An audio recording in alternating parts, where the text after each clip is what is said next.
Good morning to all of you. Last lecture आपण मोलॅरिटीवरचे JEE किंवा नीटला येणारे क्वेश्चन पाहत होतो आणि शेवटचा क्वेश्चन आपण असा सॉल्व केलेला होता. If 120 gram of urea is dissolved in 1000 grams of water, find the molarity of solution. Density of solution is 1.12 gram per milliliter. आणि त्याचं आन्सर आपण कॅल्क्युलेट केलेलं होतं 2 moles per liter. आता पुढचा क्वेश्चन आहे find the molarity of water. Next question आहे find the molarity of water having density is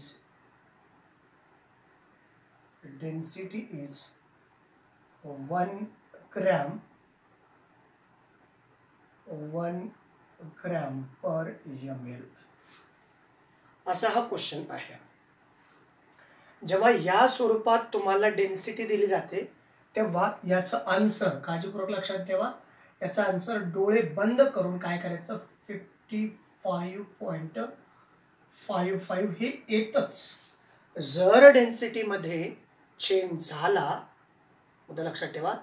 if the density change density is not is equal to 1 gram per milliliter, that time answer is to be completely changed. If the density of water is 1 gram per milliliter, that time answer is 55.55. So how this answer is comes? That means 1 gram is equal to 1 gram per 1 ml. According to that concept, let us consider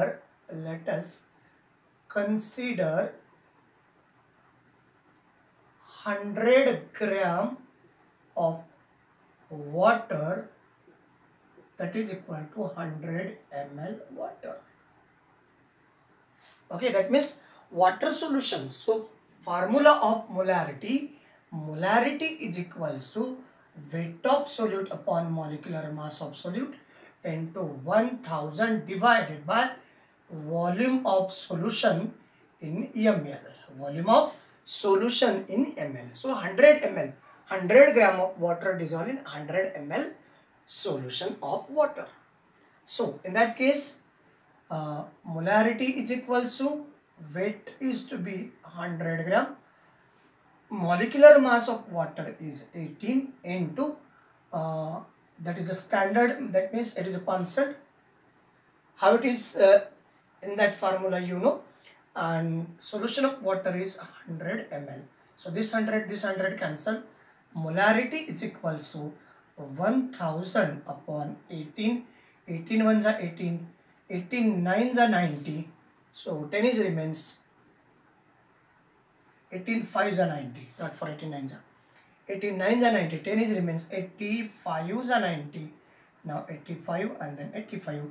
Molarity of 1 gram per milliliter water having density water, so that time answer is 55.55 moles per liter, or that is capital M. So these are the answer. कळलं का बघा. So this question जर समजा या क्वेश्चनमध्ये दिलेला जो water molecule आहे त्या वॉटर मॉलिक्यूलची जर डेन्सिटी अशी नसेल तर आपण त्याचा आन्सर या पद्धतीने कॅल्क्युलेट करू शकत नाही. क्लियर आलं का बघा. क्लियर झालं. नाव द नेक्स्ट कन्सेप्ट. आता याच्यानंतर आपल्याला दुसऱ्या काही कन्सेप्टकडे जायचं आहे. काही ठिकाणी सोल्युशन आपल्याला म्हणजे काही ठिकाणी सोल्युशनची मोलॅरिटी या प्रकारे दिली जाते. समजा युनिमोलार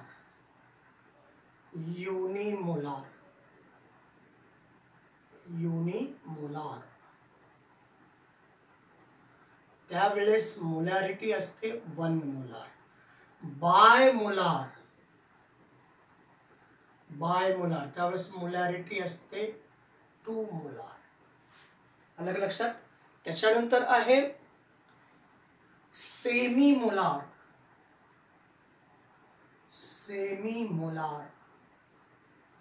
त्यावेळेस मोलॅरिटी असते, सेमी म्हणल्यानंतर निम्मा, बरोबर ना, अर्ध मराठी अर्ध इंग्रजी, त्याच्यामुळे निम्मा. सेमी मोलार याला म्हणायचं 1/2m किंवा m/2 असं लिहू शकता. त्याच्यानंतर सेमी मोलार नंतर आहे पहा डेसिमोलार.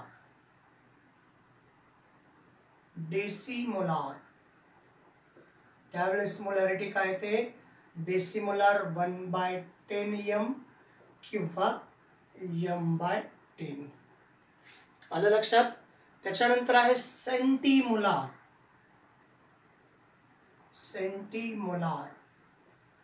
त्यावेळेस मोलॅरिटी काय असते 1/100m म्हणजेच m/100. तर हे वेगवेगळ्या प्रकारचे कॉन्सेप्ट म्हणजे क्वेश्चन मध्ये तुम्हाला अशा प्रकारचं कंडिशन दिल्या जाऊ शकते.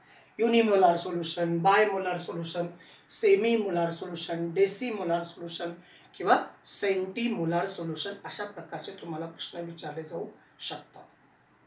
लक्षात येते. मग ह्या प्रकारचे जर क्वेश्चन सॉल्व्ह करायचे असतील तर मग तुम्हाला या टर्म माहिती असणं गरजेचं आहे. मुद्दा लक्षात आला का. या प्रकारचे प्रश्न आल्यानंतर जर तुम्हाला सेंटीमोलार म्हणजे काय आहे, मिलीमोलार म्हणजे काय आहे, मिलीमोलारचं घेतलेलं नाही आपण कारण तिथं तेवढं जनरली विचारलं गेलेलं नाही. मग काय काय आहे, मोलार तर माहीत आहे. मोलार म्हणजे की 1 मोलॅरिटी. मोलार म्हणलं की 1 मोलॅरिटी. बायमोलार म्हणलं की मोलॅरिटी 2 झाली. डेसिमोलार म्हटलं की मोलॅरिटी 0.1 झाली. सेमी म्हणलं की 0.5 झाली आणि सेंटी म्हटल्यानंतर 0.01 अशी मोलॅरिटी झालेली आहे. आता त्या बेसवरती एक क्वेश्चन आहे. Find the mass of KOH present in. Question आहे find the mass of KOH is present in, find the mass of KOH is present in 150 centimeter cube of 150 centimeter cube of semi-molar aqueous solution. Semi-molar aqueous solution. आता काय काढायचं आपल्याला, find the mass of KOH आणि molarity दिली आहे सेमीमोलार. सेमीमोलारला काय म्हणतो 1/2. Molarity काय दिली आहे 1/2 मोलार. ओके, मोलॅरिटी दिली आहे 1/2. Present in 150 centimetre cube of solution. सोल्युशनचं व्हॉल्यूम पण दिलेलं आहे. मग आता तुम्हाला काय करायचं आहे, मास ऑफ KOH. मग या ठिकाणी K काय आहे, मॉलिक्युलर मास K येईल 39, त्याच्यानंतर O येईल 16 आणि H येईल 1. या सगळ्यांचे ॲडिशन इथं झालं 6. 10 + 1 9 + 1 10 6 16 16 1 that is 56. Molecular mass of KOH is 56. Molarity is, you know, so formula of molarity is equals to W/m into 1000 divided by volume of solution in gram. Volume of solution in milliliter, not for gram, it is a milliliter. तर value put up करू. Molarity is equals to, molarity किती आहे 1/2, semi molar 1/2. So there is a weight म्हणजेच mass calculate करायचे, mass of KOH.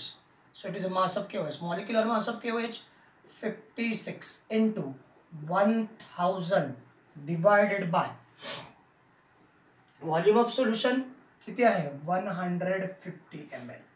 बाकी आता solve करायचा. हा cancel 5 2 5 3 15, 5 2 10, now this one is goes here. इकडं काय येईल बघा 56 into 3 56 into 3 divided by 2 is equal to W into 20. बरोबर का? W into 20. आणि मग W is equals to weight is equals to 56 into 3 divided by 2 into 20. 56 into 3 2 into 20. मग 2 1 2 2 2 4 2 2 4 एक उरला 16. त्याच्यानंतर या ठिकाणी काय 22 आणि 2 14 2 1 2 2 चौक 8 2 14 28 14 त्रिक 42. So W is equal to 42 divided by 10 and W is equal to 4.2 gram. आला का आन्सर 4.2 ग्रॅम. Answer clear? काय शंका आहे? तर हे अशा प्रकारे कधी कधी एखाद्या सोल्युशनमध्ये मोलॅरिटी तुम्हाला युनिमोलार म्हणजे 1 मोलॅरिटी, बायमोलार म्हणजे 2 मोलॅरिटी, सेमी मोलार म्हणजे 3 मोलॅरिटी, सॉरी सेमी मोलार म्हणजे 1/2 मोलॅरिटी किंवा 1/2, डेसिमोलार म्हणजे m/10 आणि सेंटीमोलार म्हणजे 1m/100 किंवा 1/100 मोलॅरिटी. तर या प्रकारचे क्वेश्चन सुद्धा तुम्हाला विचारले जाऊ शकतात. क्लिअर? त्याच्यानंतर आता बघायचंय आयनची मोलॅरिटी कशी कॅल्क्युलेट केली जाते. आयनची मोलॅरिटी कशी कॅल्क्युलेट केली जाते ते पाहायचे. हेडिंग टाकू शकता तुम्ही calculate the molarity of ions. Calculate molarity of ions अशी तुम्ही हेडिंग टाकू शकता. क्लिअर? काही शंका आहे का पहा. Calculate molarity of ions. इथे मी पण हेडिंग टाकतो कॅल्क्युलेट मोलॅरिटी ऑफ आयन्स. आणि याच्याशी संबंधित क्वेश्चन आहे पहा. If the 53 gram of Na2CO3 question आहे कसं काढायचं बघा. If 53 gram of Na2CO3 53 gram of Na2CO3 is dissolved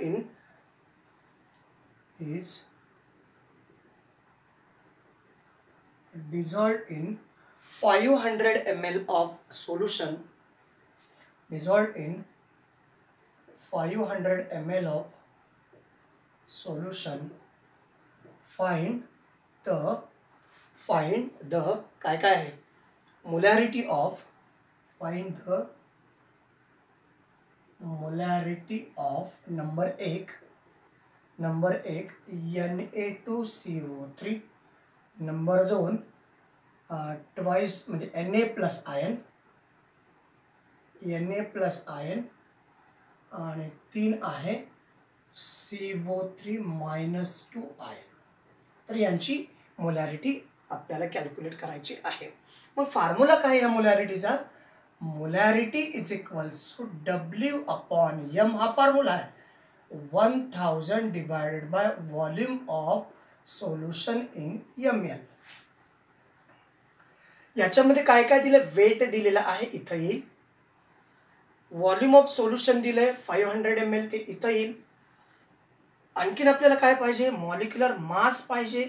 मग Na is equal to 23, carbon is equals to 12 and oxygen is equal to 16. तर हे जर सगळं कॅल्क्युलेट केलं हे बघा हे जर कॅल्क्युलेट केलं तर काय बघा Na किती आहेत 2 × 23, कार्बन किती आहेत 1 × 12, ऑक्सिजन किती आहेत 3 × 16, इथं आला 46, इथं आला 12 आणि या ठिकाणी 48, 16 3 जा 48, 10 6 या ठिकाणी आणि हे आलं 0. So molecular mass of Na2CO3 is 106. Molecular mass of Na2CO3 is 106. So molarity is equal to weight is 53 divided by 106 into 1000 divided by volume is 500 ml. 5 ones are 5, 5 2s are 1000, so it is a 2. 53 ones are 53, 53 2s are 106, and 2 and 2 cancel. Molarity is equals to 1 molar. Clear? Molarity is equals to 1 molar किंवा और त्याचे unit आणखीन असं पण लिहू शकतो, moles per liter. So we calculate the first term, Na2CO3, molarity of Na2CO3. Now next one, second calculate करायचं आहे, molarity of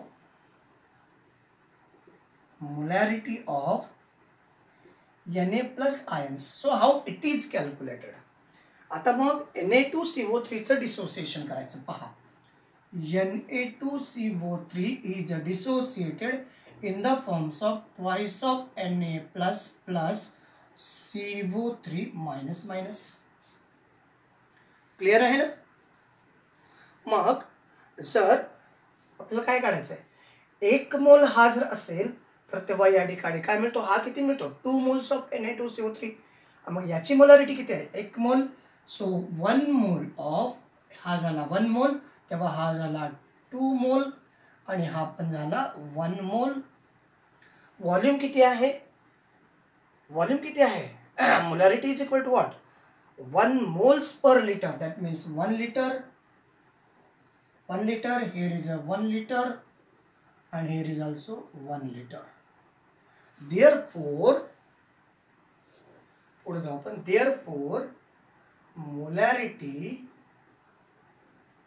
molarity of Na plus ions is किती येते, 2 moles per liter. 2 moles per liter. Okay, and molarity of CO3 minus ions is किती आहे, 1 moles per liter. 1 moles per liter किंवा त्याला तुम्ही 1 molar असं म्हणू शकता. So that is a question. आलं का इथं बरं सगळे? या क्वेश्चनचा आन्सर आलं का बघा सगळ्यांना? सिस्टमॅटिकली चाललंय ना? काही शंका आहे का पहा. चला ओके, पुढे जाऊयात मग आपण आता नेक्स्ट क्वेश्चनकडे. आणखीन एक क्वेश्चन आहे, मोलॅरिटी कॅल्क्युलेट मोलॅरिटी ऑफ आयन्सच्या बेसवरती आहे.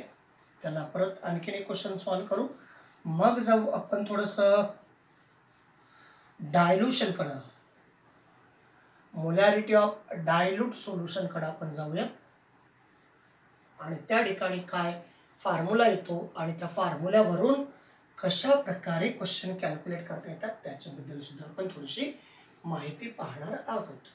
ओके, चलो next question. Find the molarity of H plus ions. Find the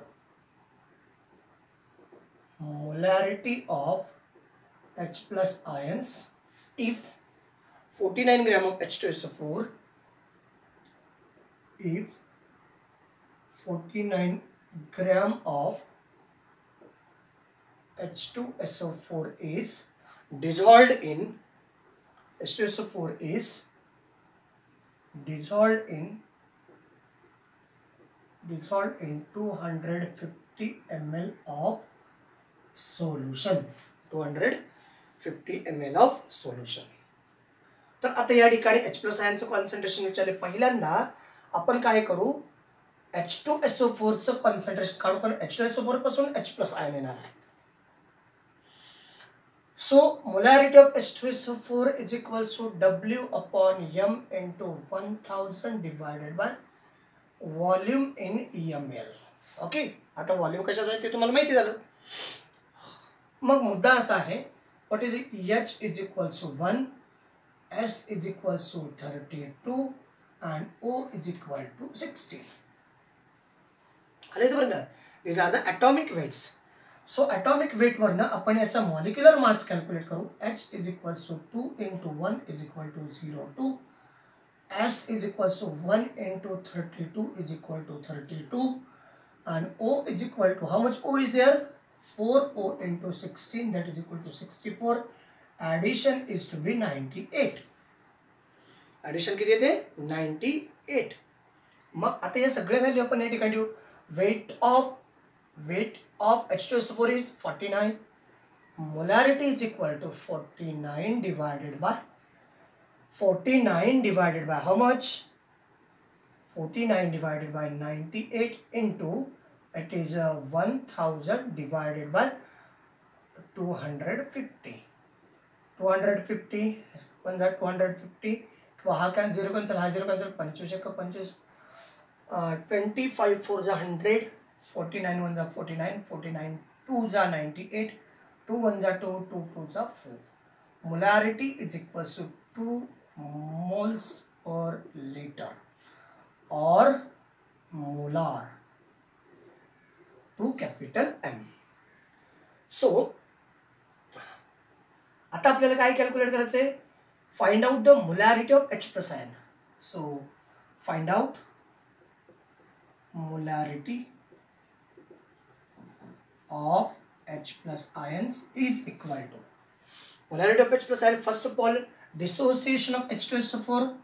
H2SO4 is dissociated in the forms of twice of H plus and SO4 minus minus. How much moles of H2SO4 is there? 2 moles of 1 mole of H2SO4 is here. That time 2 moles of H plus ion. So we use the 2 moles of H2SO4. See here, 1 mole of H2SO4. That time 2 moles of H plus ion and 1 moles of SO4 minus ion. So that if it is a 2 moles of H2SO4, if it is a 2 moles of H2SO4, that time it is a double completely 4 moles and it is a 2 moles right now. Now volume is to be 1 liter, so divided by 1 liter. So concentration of H2SO4, see there, molarity of H2SO4 is that one. So it is divided by 1 liter and it is divided by 1 liter. Therefore molarity of H plus ion, therefore molarity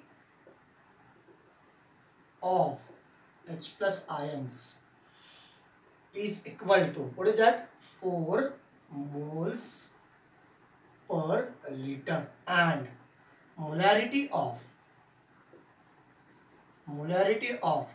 CO3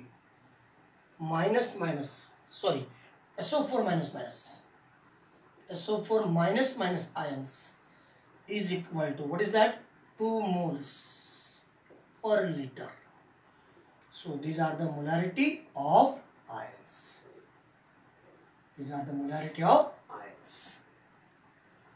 चला clear झालं? काही शंका आहे का बघा? इथपर्यंत काही शंका आहे का बाबांनो? कोई शंका है पूछो, अगर नहीं है तो लिख लो. क्लियर? कोई शंका है तो पूछो, अगर नहीं है तो लिख low.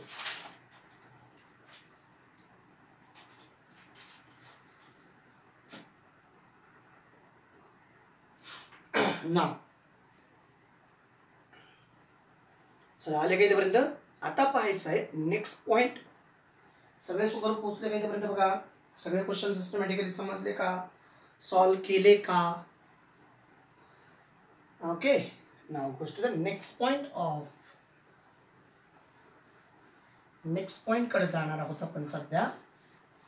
Next point is dilution. काय आहे next point is molarity of dilution. म्हणजे एखादं सोल्युशन जर आपण डायल्यूट केलं तर त्यावेळेस त्याची मोलॅरिटी काय असू शकते याच्या बाबतीत आपण चर्चा करणार आहोत. Molarity of what? Molarity of what? Dilution. Here molarity of dilution. So what is mean by dilution? Dilution होतं म्हणजे नेमकं काय? चला एक त्याच्यासाठी आपण एक छोटासा डायग्राम करूयात. What is mean by dilution याच्या बाबतीत आपण चर्चा करूयात. It is a flask and in that flask there is some volume of solution. That means in this solution some amount of solute is there. According to that one, number of moles is here, that is a n1 number of moles. These are the n1 number of moles, and its concentration m1 and volume is v1. Basically formula काय आहे माहिती आहे का? Molarity is equals to n upon v. Clear? and n is equals to m into v. Number of moles is equal to molarity into volume. असा formula तुम्ही use करू शकता. मग आता हा जो फ्लास्क आहे, या फ्लास्क मध्ये आपण काय सांगितलं की एक पर्टिक्युलर सोल्युशन आहे. पर्टिक्युलर सोल्युशन म्हटल्यानंतर त्याच्यामध्ये number of moles of solute सुद्धा आहेत. या सोल्युशनचं कॉन्सन्ट्रेशन m1 आणि या सोल्युशनचं व्हॉल्यूम v1 आहे. Number of moles is n1. नाव किंवा n आपण कन्सिडर करू. काय? कारण का आता याला आपण डायल्यूट करणार आहोत. मग याच फ्लास्कमध्ये we add some amount of another solvent is there.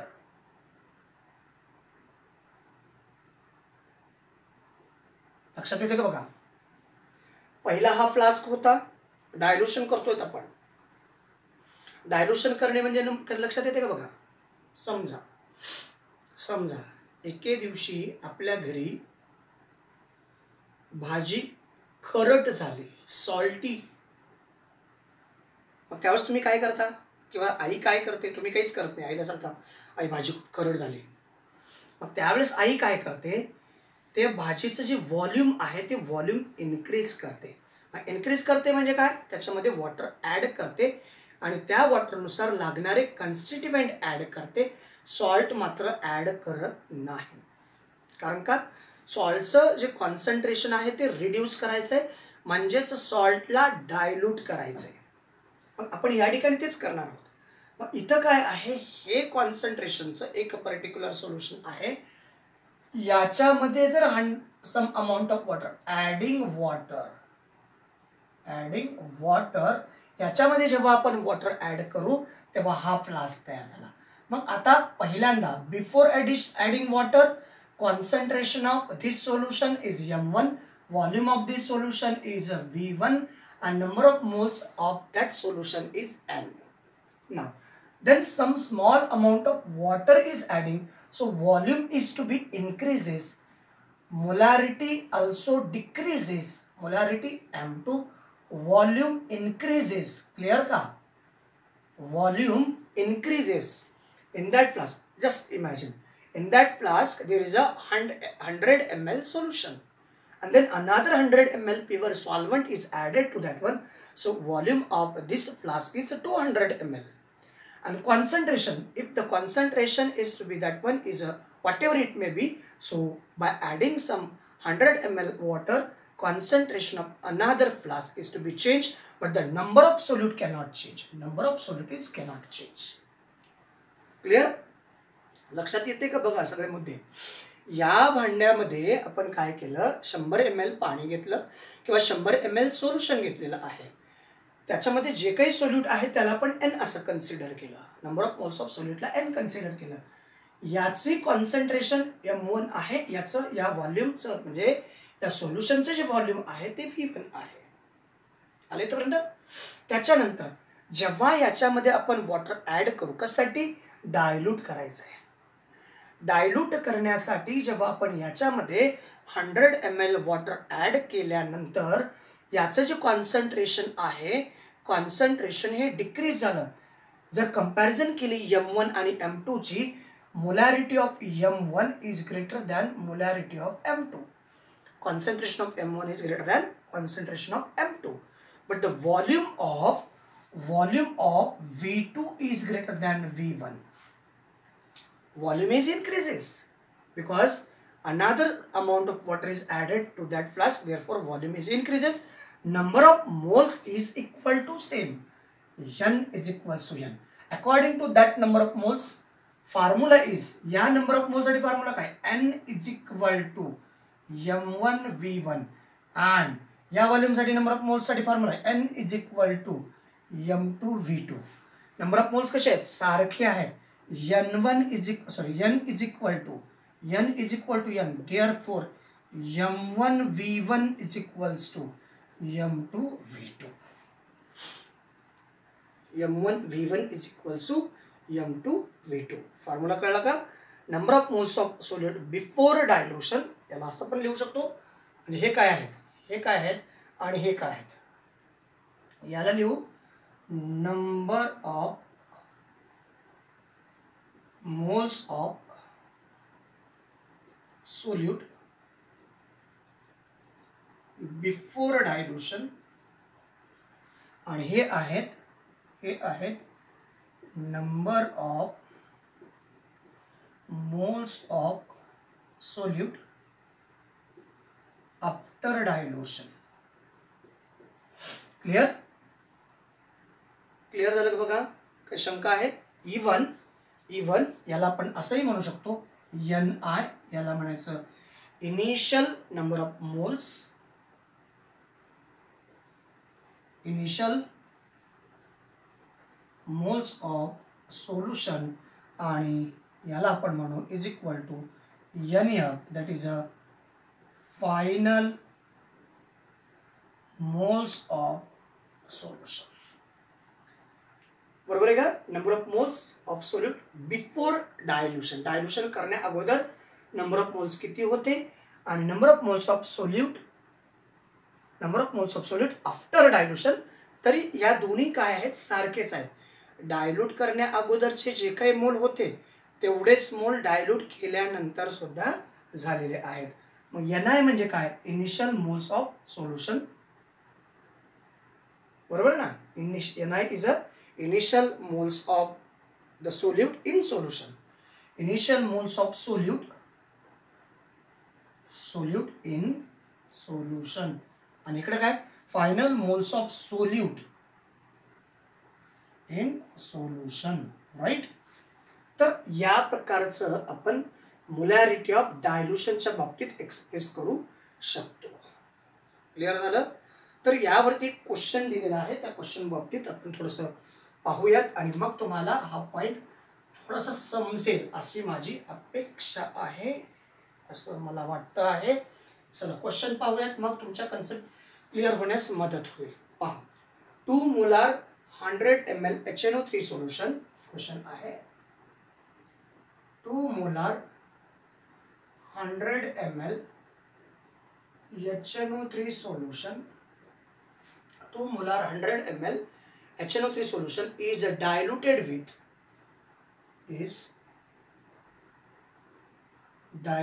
with कशाने, 100 ml water, diluted with 100 ml water, and find the molarity of new solution. Find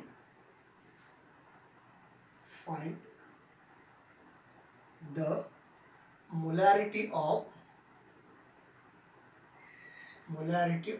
new solution. लक्षात आलं ना? Find the molarity of new solution. चला मग आता formula कोणता वापरायचा? M1 V1 is equal to M2 V2. Formula आपण या ठिकाणी यूज करू. M1 V1 is equal to M2 V2. Right? तर M1 इज अ मोलॅरिटी, म्हणजे पहिलं जे सोल्युशन आहे 2 मोलार असणारं सोल्युशन हे, त्याचं व्हॉल्यूम आहे 100 ml, त्याच्यामध्ये 100 ml वॉटर ॲड केलं तर त्याचं व्हॉल्यूम इन्क्रीज झालं. मग या ठिकाणी काय 2 × 100, राईट ना, 2 × 100, बरोबर ना. काही शंका आहे का बघा. 2 × 100, सॉरी एकच कॉन्सेप्ट तुमच्याकडे थोडासा वेगळा बरं चला असा असो. आणि या ठिकाणी इकडं आलं M2 किती आहे, M2 कॅल्क्युलेट करायचं आहे, find the molarity, M2 calculate करायचं आहे. आणि व्हॉल्यूम किती झालं, पहिलं होतं 100, आता नंतर ॲड झालेलं व्हॉल्यूम, म्हणजे हे काय आहे इन्क्रीजिंग व्हॉल्यूम आहे. इन्क्रीजिंग व्हॉल्यूम पहिलं 100 नंतर 100 किती झालं 200 ml. आता आपण इकडं घेऊ 2 × 100, राईट ना. 2 × 100 इज इक्वल्स टू M2 × 200. मग आता याला काय करायचं, हा इकडे घेऊ म्हणजे हा 200 इकडे येईल 200. So M2 is equals to 200 divided by 200.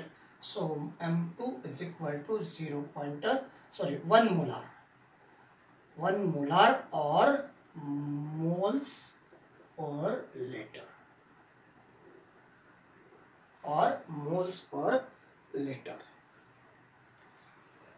लक्षात आलं का बघा. व्हॉल्यूम वाढल्यामुळं त्याचं काय झालं, डायल्यूशन झालेलं आहे. क्लिअर झालं. व्हॉल्यूम वाढल्यामुळे डायल्यूशन झालं. त्याच्यानंतर पुढचा मुद्दा आहे molarity of mixture.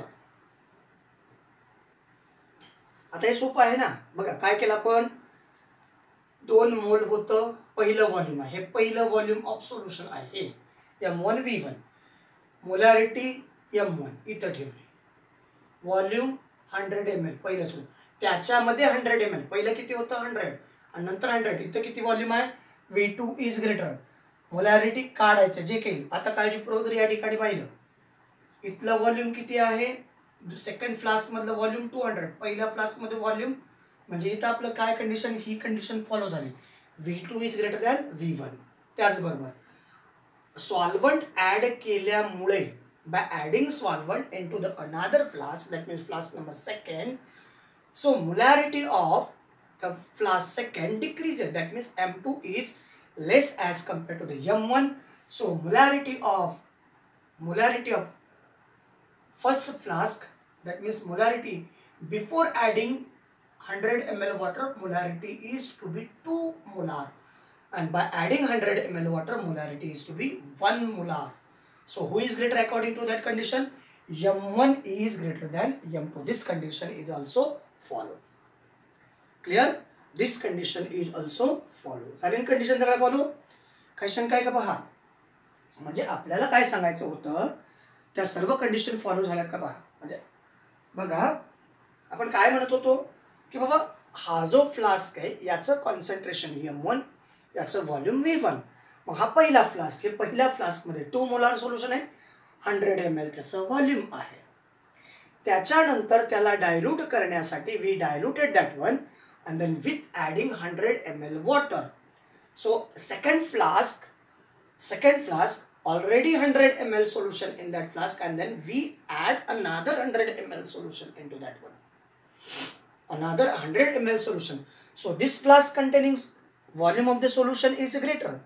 Second flask having volume is 200 and first flask having volume is to be 100. But I want total volume of the flask is 200 volume. So that is a 200. Volume of the second flask increases as compared to the volume of first flask. म्हणजे initial volume एवढा होता, त्याच्यामध्ये 100 ml add केल्यामुळे एवढा झाला. एवढं volume झाल्यामुळं molarity कमी होणार. म्हणजे M2चं कॉन्सन्ट्रेशन म्हणजेच molarity of the second solution, second time, that means after dilution molarity is to be decreases as compared to the initial one. Initial molarity is 2 and by adding water molarity is 1. That means M1 is greater than M2. So these two condition is follows. So that is the molarity of dilution. लक्षात आलं बघा इथपर्यंत, molarity of dilution. काही शंका आहे इथपर्यंत. चला मग आता आपण जाणार आहोत नेक्स्ट पॉइंट कडे. नेक्स्ट पॉइंट आहे molarity of mixture. Molarity of mixture आपण नेक्स्ट व्हिडिओमध्ये घेणार आहोत. तोपर्यंत तुर्तास याच ठिकाणी थांबूयात. थँक्यू. Thanks lot.